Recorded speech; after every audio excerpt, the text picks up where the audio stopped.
Investigate his claims. Examine the evidence. Make your decision.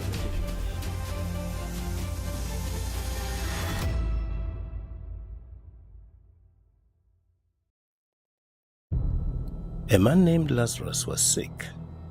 He lived in Bethany with his sisters Mary and Martha.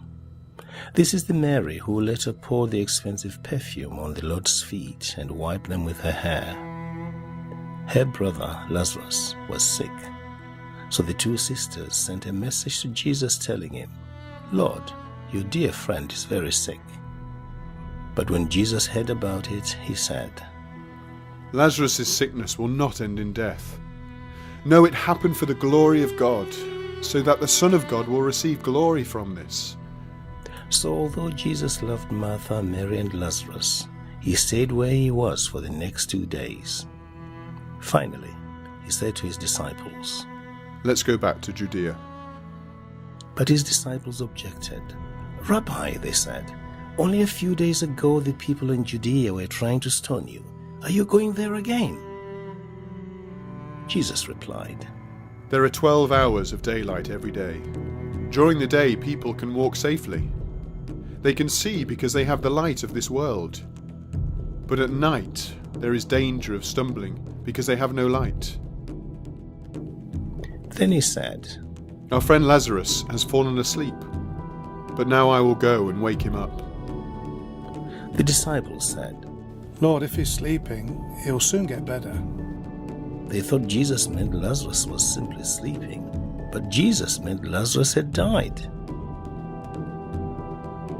The finality of death hits us hard, and a fear of the unknown grips many of those left behind. And yet Jesus offers us words of hope. This was the last but greatest miracle of Jesus mentioned in John's account, at least before Jesus died. Because of this miracle, many people believe that Jesus was the Messiah, the Son of God. So he told them plainly, Lazarus is dead. And for your sakes, I'm glad I wasn't there. For now you will really believe.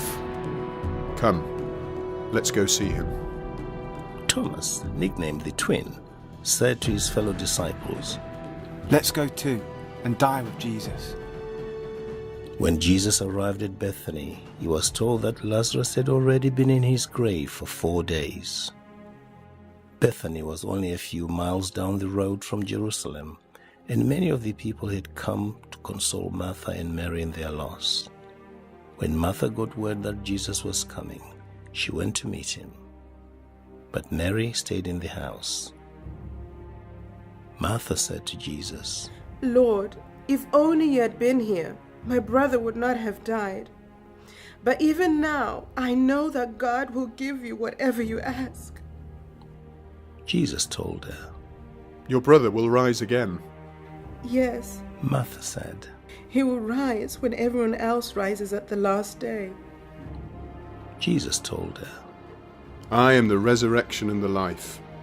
Anyone who believes in me will live, even after dying. Everyone who lives in me and believes in me will never ever die. Do you believe this, Martha? Yes, Lord. she told him.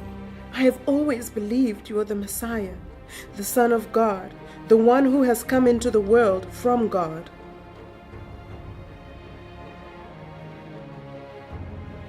Jesus says that there is life beyond the grave, and he is the only one who can give it. Jesus has power over our last and greatest enemy, death.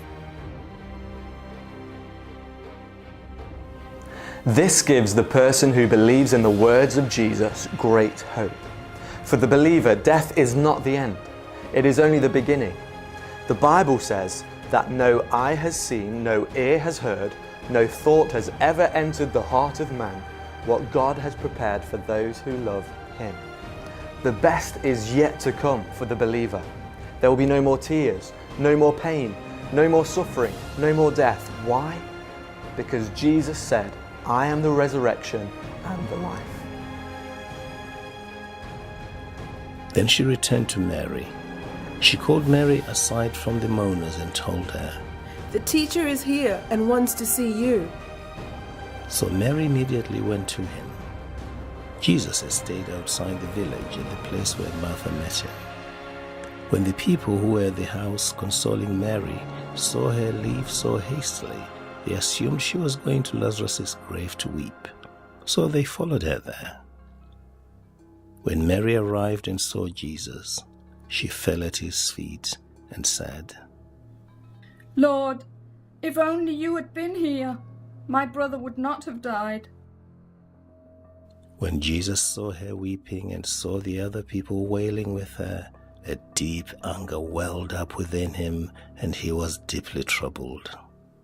Where have you put him? He asked them. They told him. Lord, come and see. Then Jesus wept. The people who were standing nearby said, See how much he loved him. but some said, This man healed a blind man. Couldn't he have kept Lazarus from dying? Jesus was still angry as he arrived at the tomb, a cave with a stone rolled across its entrance. Roll the stone aside. Jesus told them. But Martha, the dead man's sister, protested. Lord, he has been dead for 4 days. The smell will be terrible. Jesus responded, Didn't I tell you that you would see God's glory if you believe? So they rolled the stone aside. Then Jesus looked up to heaven and said, Father, thank you for hearing me. You always hear me. But I said it out loud for the sake of all these people standing here, so that they will believe you sent me. Then Jesus shouted, Lazarus, come out! And the dead man came out, his hands and feet bound in grave clothes, his face wrapped in a headcloth. Jesus told them, Unwrap him and let him go. Many of the people who were there with Mary believed in Jesus when they saw this happen. But some went to the Pharisees and told them what Jesus had done. Jesus seems to have had a hidden agenda, which Mary and Martha seemed oblivious to. Jesus wanted the disciples to believe. He wanted Mary and Martha to believe. He wanted God to be glorified. He wanted those standing around to believe. And he wanted the many Jews to put their trust in him. All these benefits were brought about by the power that Jesus demonstrated in raising Lazarus from the dead. I wonder what you will choose. Will you choose death, or will you choose life with Jesus?